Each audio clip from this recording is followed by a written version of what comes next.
देखें तो रशिया और इंडिया के इस टाइम तो फेमस हुए पड़े हैं कि वो दोनों बहुत ज़्यादा ट्रेड कर रहे हैं। रशिया ने चाइना के एक सेक्टर को इंडिया के अंदर रिप्लेस कर दिया। वो किस तरह, जहां चाइना फर्टिलाइज़र में इंडिया के अंदर 23% इन्वेस्ट करता था, अब वो 15% पे आ गया, और जहां रशिया जो है वो 8% करता था, वो 22% पे आ गया। चाइना को बीट करके इंडिया में इन्वॉल्व हो गया। कैसे देखते हैं China day by day crisis में जा रहा है, किस तरह से कि जितनी कंपनीज है वो इंडिया पे भरोसा करके इंडिया में मूव कर रही है चाइना को छोड़ के। जो रशियन फर्टिलाइजर्स के हवाले से अभी है, क्योंकि इंडिया एक बहुत बड़ा एग्रो बेस्ड कंट्री है, और आजकल फर्टिलाइजर्स की कीमत, क्योंकि मैं खुद तो काश्तकारी कम करता हूँ, लेकिन यह कि फर्टिलाइजर का इस्तेमाल होता है गांव में जो थोड़ी सी जमीन है, उस हवाले से तो अंदाजा है कि इसकी इंपॉर्टेंस से इनकार नहीं किया जा सकता। तो अब रशिया से सबसे हाईएस्ट इंपोर्टर हुआ है फर्टिलाइजर्स के हवाले से, वो भी इंडियन रुपीज में। जय हिंद दोस्तों, पाकिस्तान ब्रेकिंग न्यूज चैनल में आप सभी का हार्दिक स्वागत।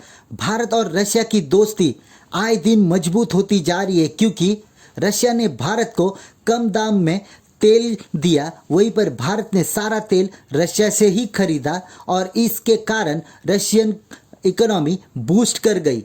वहीं पर रशियन यूक्रेन वॉर के बाद पूरे दुनिया में फर्टिलाइज़र की शॉर्टेज हो गई है, और फर्टिलाइज़र भारत को बहुत ही महत्वपूर्ण है, क्योंकि भारत एक एग्रीकल्चर कंट्री है। वहीं पर प्राइम मिनिस्टर नरेंद्र मोदी ने पुतिन से ये रिक्वेस्ट की कि वो उन्हें फर्टिलाइज़र दे, वो भी कम दामों में। इसके ऊपर पुतिन ने ये कहा कि हम भारत को फर्टिलाइज़र्स देंगे और वो भी डिस्काउंटेड प्राइस में, और इसका सारा ट्रेड इंडियन रुपीज़ में होगा। वहीं पर इसका सदमा चाइना को लग गया, क्योंकि चाइना के अधिकतर फर्टिलाइज़र्स भारत में इस्तेमाल किए जाते हैं, और अब रशिया से डिस्काउंटेड प्राइस में फर्टिलाइज़र मिलने के बाद कोई भी चाइनीज़ फर्टिलाइज़र यूज़ नहीं करेगा। बहुत सारे देशों ने भारत के ऊपर प्रेशर डाला कि वो रशिया के साथ ट्रेड नहीं करे, पर यह रशिया ही था जो कि बुरे टाइम में भारत के साथ खड़ा था, और अब भारत रशिया के साथ खड़ा है,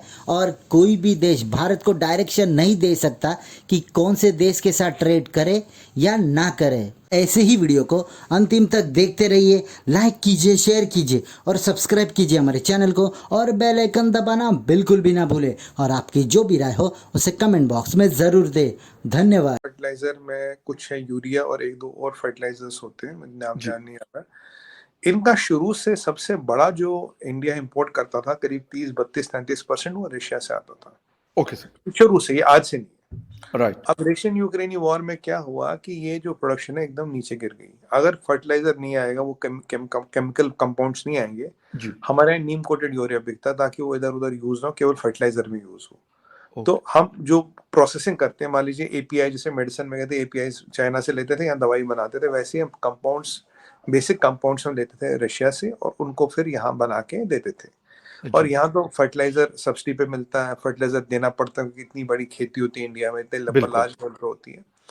कहीं ना कहीं फूड सिक्योरिटी का फर्टिलाइजर से लेना देना। आपके शो पे हम पहले भी बात कर चुके थे कि रशिया यूक्रेन से फूड सिक्योरिटी क्यों उत्पन्न हुई। दो कारण हुई। 30 से 33% दुनिया का वीट रशिया यूक्रेन से आता था, स्पेशली यूक्रेन से, और इतना ही फर्टिलाइजर रशिया यूक्रेन से आता था, फर्टिलाइजर के कंपोनेंट्स खासकर रशिया से। पीछे व्लादिमीर पुतिन ने एक बात बोली थी, बोला था कि भाई मोदी जी ने मुझे फोन किया और बोला कि हमें फर्टिलाइजर चाहिए। ये रशियन यूक्रेन लड़ाई चल रही थी, कह रहा मैंने 7.6 टाइम्स अपनी प्रोडक्शन बढ़ा दी और उनको अश्योर किया विल गिव यू, क्योंकि जो बीच में लैक्यू हो गया था, और फूड सिक्योरिटी को देखते हुए फखर भाई, अगर फर्टिलाइजर नहीं होगा तो कहीं ना कहीं प्रोडक्शन पे इम्पैक्ट आएगा। प्रोडक्शन पे इम्पैक्ट आएगा तो फूड सिक्योरिटी हमारे लिए नहीं, पूरे दुनिया के लिए एक मसला बन जाएगा। बिल्कुल भाई, हम 18% ऑफ द वर्ल्ड पॉपुलेशन है। तो इसीलिए व्लादिमीर पुतिन ने amidst in the peak of Russian Ukrainian conflict, he increase the percentage of fertiliser supplies to India 7.6 times. तो 7.6 गुना 760% इंक्रीज है, 7.6 गुना उन्होंने फर्टिलाइजर बढ़ाया। और जाहिर सी बात है, कोयला, फर्टिलाइजर और तेल ये रुपयों में अब डीलिंग हो रही है। जी जी। और ये जरूरी था हमारे लिए, हमारी फूड सिक्योरिटी को लेते हुए जरूरी था। तो अब हथियार की बात करें, आप कोयले की बात करें, फर्टिलाइजर की बात करें, तीनों ही रशिया से आ रहे हैं और तीनों रुपयों पे आ रहे हैं। और देखिए, रुपये जो हमें रुपये में देगा वो तो हमारे लिए बेनिफिशियल है ना, तो हम तो उससे लेंगे जो रुपये में लेंगे। हम तो औरों से कहते हैं आप भी दे दो अगर आप प्रोडक्शन कर रहे हो। जैसे मैं तो कई हम्म, बार आपके चैनल पे अपील कर चुका हूँ भाई, यूएसए से, के सऊदी अरबिया से, आप भी रुपयों में तेल दे दीजिए, हम आपसे ले लेंगे। कोई ओके, जरूरी थोड़ी है बिल्कुल, रशिया से लेना। जो रुपये में देगा एग्जैक्टली। बेनिफिशियल है, फॉरेन एक्सचेंज बचता है। फर्स्ट ऑफ ऑल मेरे ख्याल से जो इंडिया की एक तो पॉपुलेशन बहुत ज़्यादा है, सेकेंडली वहाँ पे जो लेबर है वो बहुत चीप है। तो चीप लेबर होने की वजह से जो कंपनीज़ हैं प्रेफर करती हैं कि वो चीप लेबर को यूज़ करके अपना ज़्यादा जो प्रॉफिट है वो उसको मैक्सिमाइज़ करें।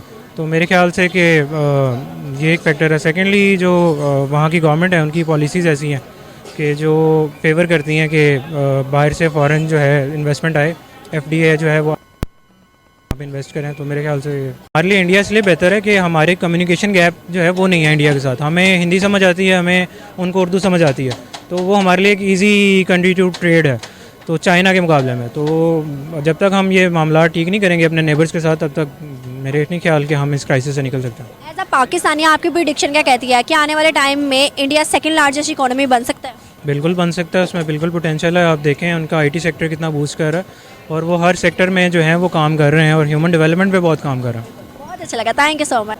वो दोनों मिल के मतलब सामने आ रहे हैं। और इंडिया की पॉपुलेशन इतनी ज़्यादा है, उनकी है कि लोग वहाँ पे इन्वेस्ट करना पसंद करते हैं, उनके साथ ट्रेड करना पसंद करते हैं एज़ कम्पेयर टू चाइना। लोग पहले चाइना के साथ पूरा इनका जो पूरा वर्ल्ड है वो चाइना के साथ ट्रेड करता था, क्योंकि उनको उसमें इन्वेस्ट करने में उनको प्रॉफिट मिल रहा था, उनको कंपेटिटर नज़र नहीं आ रहा था। लेकिन अब जो सा चाइना के कंपेटिटर सामने आ चुके हैं जो कि रशिया और इंडिया है, लोग उनकी तरफ माइल हो रहे हैं क्योंकि उनको उनके साथ बेनिफिट ज़्यादा नज़र आ रहे हैं। अगर हम चाइना की बात करें, डे बाय डे उसमें जितनी भी मल्टीनेशनल कंपनीज हैं, जितने भी बड़े बड़े सेक्टर्स हैं, वो सब मूव ऑन कर रहे हैं इंडिया।